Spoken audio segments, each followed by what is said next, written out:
আল্লাহ আমি গুনাহগারে তোমার কুরআনের কথা কোয়ার কারণে আজ জমিনে এত বড় বড় কথা হল শুনতে বাধ্য হইলাম। আল্লাহ আল্লাহ আমি গুনাহগারে জমাত লইয়া আপনার কাছে খুঁজে আটে দয়াল। আজকে দিনের কথা কোয়ার কারণে মানুষে কত রাত গালাগালি জমিন করে উঠে দয়াল।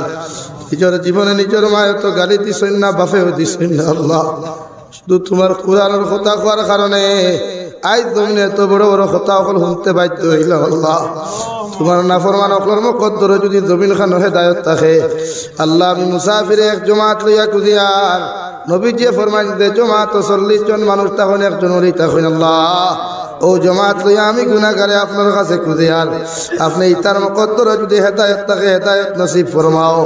আল্লাহ ওর না ইতারে জমিন খান ধ্বংস করিয়া দেও।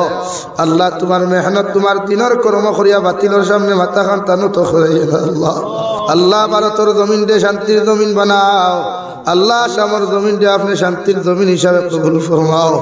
ভারতের জমিন থেকে ফিতনা ফসাতে দূর করিয়া প্রত্যেকটা জাতির অন্তরের ভিতরে মায়া মহব্বত পয়দা করিয়া দাও ইয়া